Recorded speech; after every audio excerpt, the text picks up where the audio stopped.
Hello, everyone. Welcome back. I'm Steph. And today, before we get started, I wanted to talk a little bit about something I was dealing with yesterday. Yesterday started out great for me. The sun was shining. It's March. I'm getting excited for spring, even though it's still pretty cold here and we're not seeing any leaves on trees yet. But I kept having some mood swings and just feeling angry about some personal stuff. Obviously, the news really takes its toll on me sometimes. And around lunchtime, I realized I didn't want to spend the rest of my day feeling like that. So I started thinking, what can I do? What can I do to feel better? I'm not the kind of person that wants to stuff my emotions deep down inside. I want to feel my feelings, but I don't want to be angry all the time. And yesterday just wasn't shaping up to be a very good day for me. So I meditated for a little bit, and that definitely helped. Taking some deep breaths can always improve my mood. But then I started thinking about making art. And of course, that's kind of what this whole channel is about. I really got to thinking about how I could really use creativity to improve my mood when I was having a pretty bad day. Sometimes art can feel like work for me. I might have a deadline for something. I might feel like I have to have something to post on social media. So it can feel like an obligation. And I don't want it to feel that way. It shouldn't feel that way. So, anyway, this week I've been less concerned with what I think I should be doing and focusing more on what I want to be doing. And I just wanted to remind you that creativity can be the same for you. It doesn't matter if it's good or not, just enjoy the process. Put something down on paper, do something that is just going to make you feel a little bit better. You don't have to share it with everybody, it can just be for you. Whenever you're having a bad day, I just want to encourage you to find time, even if it's 5 or 10 minutes, to do something creative, do something that you enjoy, and see if it turns your day around. Now, today we're going to be painting I would call it an early spring reference photo. We will be doing it in watercolor this time. There's a lot of green in it, and green is my absolute favorite color. I wear a lot of green. I have a lot of green paints. Um, it makes me happy to see it. So it's got a little bit of snow on the ground, a little bit of green grass and moss. So that is green is going to be the focus for this one. That hope that spring brings. I love winter. I love the coziness of winter, but when the snow melts and you start to see those hints of spring, I think it's really exciting and it just gives me a little bit of hope. So grab your paints or whatever medium you prefer and come join me. I'm going to be using a lot of handmade watercolors that I've gotten on Etsy.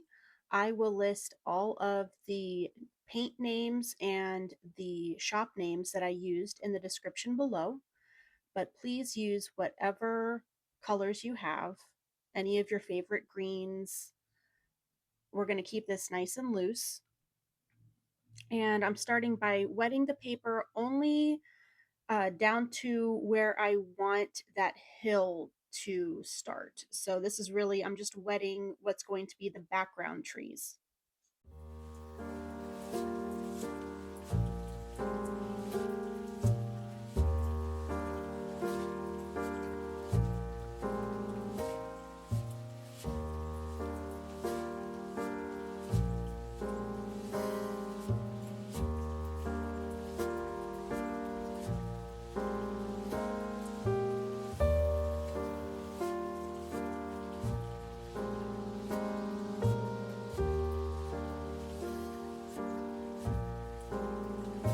And as I usually like to do for my backgrounds, it's not going to be very clearly defined. I'm going for kind of a misty look.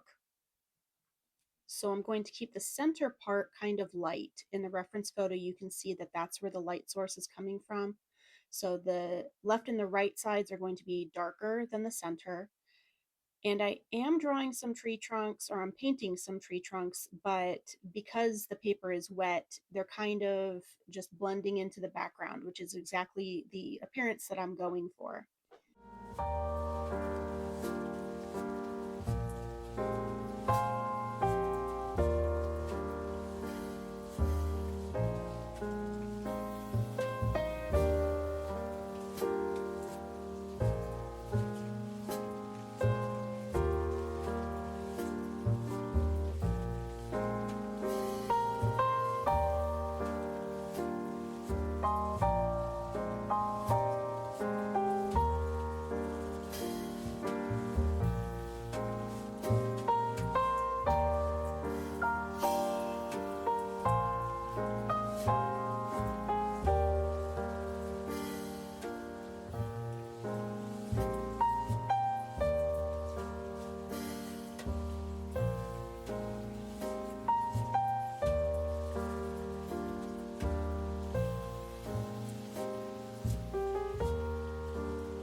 So now you can see I'm coming in with a green. I'm just doing some loose blobs for the leaves in those background trees. And I'm going to do the same thing where I'm going to keep the value darker on the sides and lighter as I move towards the center. So you get that sense of light coming through the trees.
And now we're coming to my favorite part, using those bright greens for the moss and grass.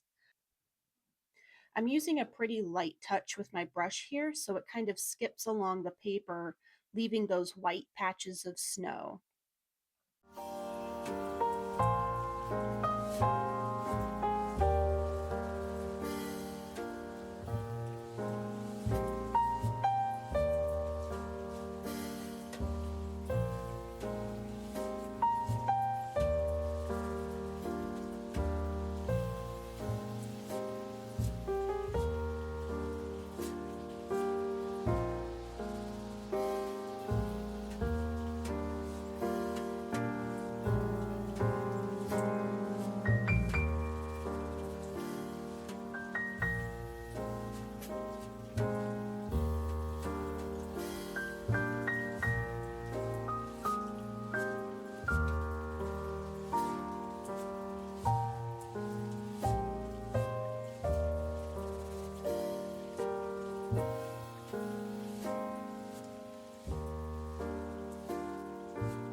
And now I'm adding a darker value green to give it a little bit more depth so it doesn't look so flat. A little bit of shadow, a little bit of depth.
going to take a couple minutes to let everything dry here. I have a heat tool that I use. If you don't have one, that's okay. Just let it dry naturally. But I decided to dry mine before moving on to this next step, which was to add a little bit of shadow to the snow. I thought the snow looked a little flat, so I'm adding a very light value blue-gray.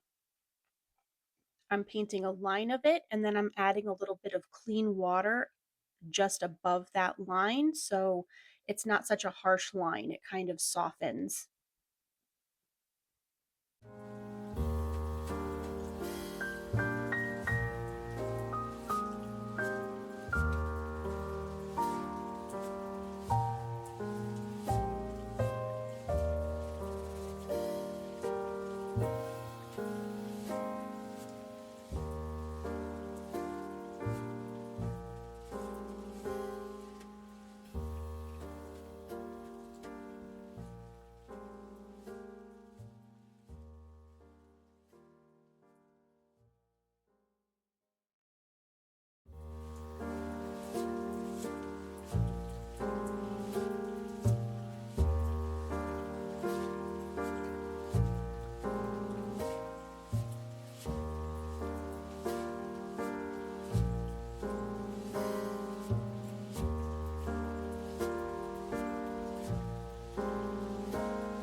Even though I dried all of the green before moving on to the snow, I did have some green bleed into the gray. So I'm using a tissue to mop that up a little, and I will try again.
And we're all done.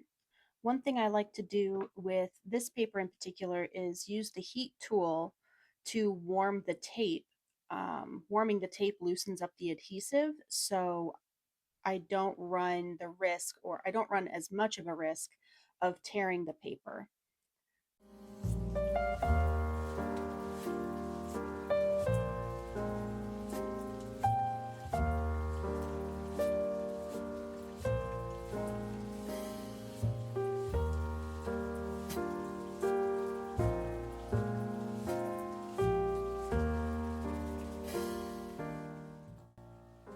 Thank you for joining me today. I hope you liked this one, and I hope you're as excited for spring as I am. See you next time.